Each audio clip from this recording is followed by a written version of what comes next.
వాగర్థావివ సంపృక్తౌ వాగర్థ ప్రతిపత్తయే జగతః పితరౌ వందే పార్వతీ పరమేశ్వరౌ. ఆదిత్యాయ చ సోమాయ మంగళాయ బుధాయ చ గురుశుక్రశనిభ్యశ్చ రాహవే కేతవే నమః. శృంగేరి జగద్గురు పీఠాధిపతులకి, కంచి పీఠాధిపతులకి నమస్కారములు తెలియచేసుకుంటూ కార్యక్రమాన్ని ప్రారంభిద్దాం. వీక్షించేటువంటి ప్రేక్షకులకి మే 1వ తారీఖు నుంచి 15వ తారీఖు వరకు సింహరాశిలో జన్మించినటువంటి వారికి ఏ విధంగా ఉండబోతుందో తెలియచేసుకుందాం. మఖా నక్షత్రం 4 పాదాలు, పుబ్బా నక్షత్రం 4 పాదాలు, ఉత్తరా నక్షత్రం మొదటి పాదంలో జన్మించినటువంటి వాళ్ళు సింహరాశికి చెందినవారుగా గుర్తించడం జరుగుతుంది. అయితే ప్రధానంగా రాశిలోనే కేతు సంచారము, సప్తమంలో రాహు సంచారము, అష్టమ స్థానంలో శని కుజుల యొక్క సంచార ప్రభావము, నవమంలో రవి బుధ యొక్క సంచారము, దశమంలో శుక్రుని యొక్క సంచారము, ఏకాదశంలో గురుగ్రహ సంచార ప్రభావం.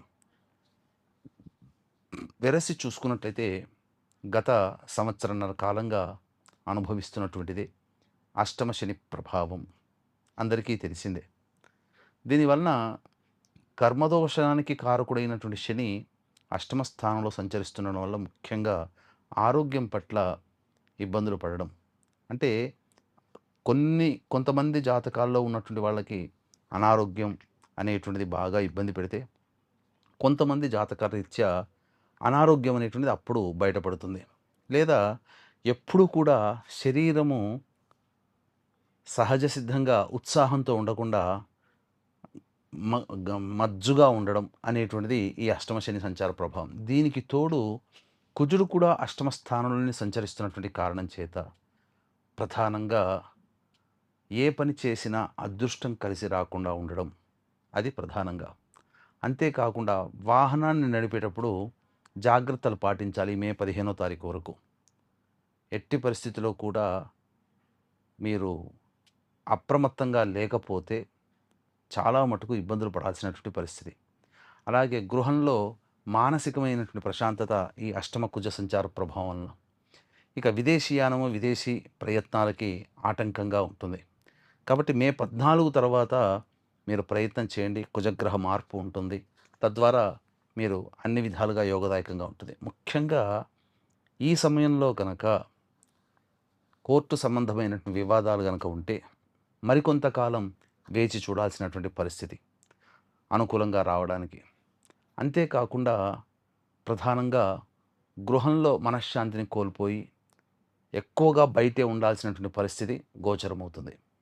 తల్లిగారి ఆరోగ్యం పట్ల కూడాను శ్రద్ధ వహించాలి ఈ అష్టమ కుజ సంచార ప్రభావం. ఇక తరువాత నవమ స్థానంలో రవి బుధుడు. ఇది గమనించుకున్నట్లయితే ఇది ఏమాత్రం కూడా అనుకూలము కాదు.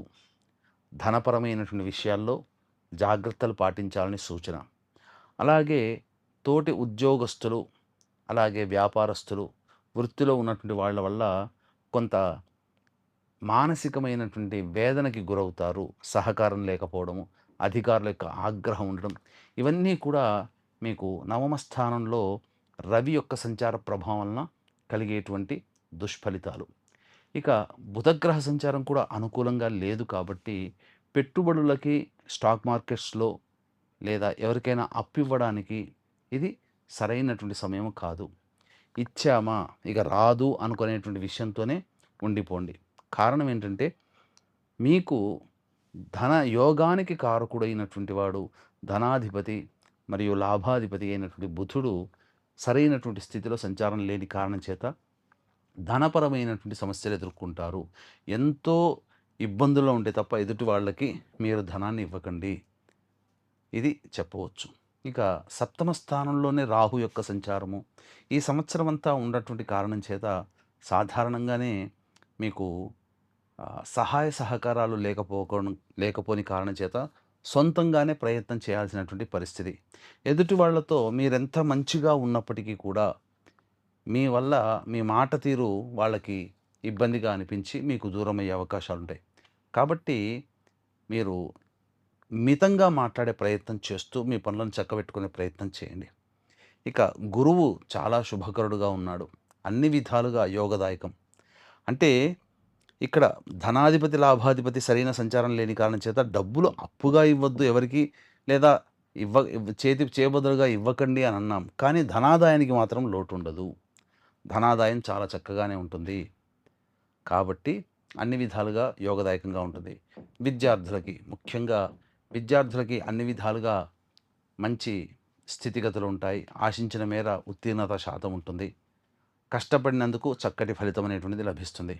ఇక వివాహం కావలసినటువంటి అబ్బాయిలకి, అమ్మాయిలకి ప్రయత్నం చేస్తే కొంత ఆశావహ దృక్పథం అనేటువంటిది ఉండబోతుంది. ఇక ఉద్యోగ సంబంధమైనటువంటి విషయాల్లో నిరుద్యోగస్తులు ఈసారి కన్నా కాస్త సమయం, ఇక మిగిలిన 15వ తారీఖు తర్వాత ప్రయత్నం చేయండి. గ్రహాలు అనుకూలంగా ఉండబోతున్నాయి. మార్పు జరుగుతుంది. ఈ యొక్క మే చివరిని వారంలో మీరు ఏదైనా కానీ ఉద్యోగంలో స్థిరపడే అవకాశాలు గోచరమవుతున్నాయి. తర్వాత అన్ని విధాలుగా బాగుంటుంది. సంతానం కానిటువంటి వ్యక్తులకి సంతానము లభించి తీరుతుంది. ఇక దశమ శుక్ర ప్రభావం మాత్రం అనుకూలము లేదు. స్త్రీలతో వ్యవహరించేటప్పుడు జాగ్రత్తలు పాటించండి. ముఖ్యంగా విలువైన వస్తువులు, ఆభరణాలు కోల్పోయే అవకాశం ఉంటుంది. తర్వాత ఒక్క గురుగ్రహము తప్ప మిగతా ఏ గ్రహాలు కూడా అనుకూలంగా లేవు. దైవానుగ్రహం తప్పనిసరి. మానవ ప్రయత్నము 100 చేస్తే దైవానుగ్రహం 100కి 100% మీకు ఉండాలి. మానవ ప్రయత్నం 100% కష్టపడితే 60% మాత్రమే రిజల్ట్స్ వచ్చే అవకాశం. దైవానుగ్రహం ఇప్పుడున్నటువంటి గ్రహాల యొక్క స్థితిగతులు. ఇంకొంచెం మీరు దైవానుగ్రహాన్ని పొందితే ఆ 40% కూడా మీరు ఎక్కువగా దైవానుగ్రహాన్ని పొందే ప్రయత్నం చేస్తే తప్పకుండా అన్ని విషయాల్లో వచ్చేటువంటి సమస్యల నుంచి బయటపడే అవకాశాలు గోచరమవుతాయి. అంతేకాకుండా మిమ్మల్ని మీరు నమ్ముకున్న ఇష్టదైవము, మీ కులదైవము సదా మిమ్మల్ని కాపాడి మీకున్నటువంటి సమస్యల నుంచి బయటపడాలని మనస్ఫూర్తిగా కోరుకుంటున్నాను. కాబట్టి ఇక్కడ ప్రధానంగా దైవానుగ్రహం తప్పనిసరి అన్నాం. రేపు వైశాఖ పౌర్ణమి. కాబట్టి దైవానుగ్రహాన్ని అందరికీ అందించాలనే సదుద్దేశంతో మన పీఠం ఆధ్వర్యంలో జాతకరీత్యా కలుగు అన్ని రకాల సమస్యల నివారణకి సర్వదోష నివారణ పూజలు, హోమాలలో భాగంగా వివాహం కాని అమ్మాయిలకి ఉద్యోగము, దాంపత్యము, అనారోగ్య సమస్యలు వీటికి నివారణకి హోమాది కార్యక్రమాలతో పాటుగా మేష, మిథున, కర్కాటక, సింహ, కన్య, వృశ్చిక, ధనస్సు, కుంభ, మీన రాశుల్లో జన్మించిన వారికి శనిదోష నివారణ పూజలు, హోమాలు జరిపించి శక్తిపాతం చేసినటువంటి కరుంగలి మాల ఇవ్వడం జరుగుతుంది. అవకాశం ఉన్నటువంటి వాళ్ళు మే 1వ తారీఖు సాయంకాలం 5 గంటల లోపల మీ గోత్రనామాదులు నమోదు చేసుకునే ప్రయత్నం చేయండి. ఇక 1వ తారీఖు నుంచి 15వ తారీఖు వరకు కూడా ఏ విధంగా ఉండబోతుంది మీ జాతకరీత్యా అనే విషయాల గురించి క్లుప్తంగా తెలియజేసుకునే ప్రయత్నం చేద్దాం. 1, 2 ఈ తేదీల్లో సింహరాశిలో జన్మించినటువంటి వాళ్ళకి అన్ని విధాలుగా సహాయ సహకారాలు ఎదుటివారి నుంచి లభిస్తాయి. ధనాదాయం బాగుంటుంది. రాని బాకీలు వసూలవుతాయి. సంతోషంగా కాలం గడుపుతారు. ఇక 3, 4, 5 తేదీలలో ప్రధానంగా ఏ పని చేసినా సంతృప్తి అనేటువంటిది ఉండదు.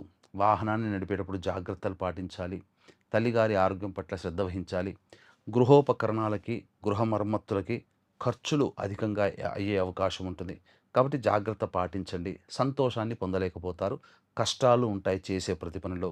ఇక 6, 7 తారీఖుల్లో మీ ఆరోగ్యం పట్ల శ్రద్ధ వహించాలి. వృధా కాలయాపన జరుగుతుంది. బంధుమిత్రులతో కలహాలు వచ్చే అవకాశాలు గోచరమవుతున్నాయి. 8, 9, 10, 11, 12 ఈ తేదీలలో అన్ని విధాలుగా ఎదుటి వాళ్ళ నుంచి సహాయ సహకారాలు పొందడం, చక్కగా ఖర్చుకు మించిన ఆదాయం లభించడం, అన్ని విధాలుగా సుఖ సంతోషాదులతో జీవనం గడపడం, విందులు వినోదాల్లో పాల్గొంటారు. అన్ని సమస్యల్ని పరిష్కరించుకునే మార్గాలు మీకు సుగమమైపోతాయని చెప్పవచ్చు. ఇక 13, 14 ఈ తేదీలలో మీ ఆరోగ్యం పట్ల శ్రద్ధ వహించాల్సినటువంటి పరిస్థితి. ముఖ్యంగా మానసికమైనటువంటి అశాంతి ఉంటుంది. కలహాలు ఉంటాయి. అదృష్టం కొన్ని అవకాశాలు దగ్గర దాకా వచ్చి వెనక్కి వెళ్ళిపోతాయి. ఈ రోజుల్లో ఖర్చులు అధికంగా ఉంటాయి. 15వ తారీఖు మాత్రం ప్రధానంగా సంతానం మూలకంగా ఖర్చులు, సమస్యలు ఉంటాయి. అలాగే సంతానంతో విభేదాలు అనేటువంటివి ఏర్పడతాయి. కాబట్టి జాగ్రత్తలు పాటించండి. కష్టములు అనేటువంటివి ఉంటాయి. ఖర్చులు కూడా అధికంగా ఉంటాయని చెప్పవచ్చు. తర్వాత మీకు చెప్పొచ్చేది అంటే దైవానుగ్రహం తప్పనిసరి. మీ యొక్క కులదైవము, ఇష్టదైవము మిమ్మల్ని సదా రక్షించి సమస్యల నుంచి బయటపడాలి అని మనస్ఫూర్తిగా కోరుకుంటూ సర్వం శ్రీ ఉమామహేశ్వర పరబ్రహ్మార్పణమస్తు.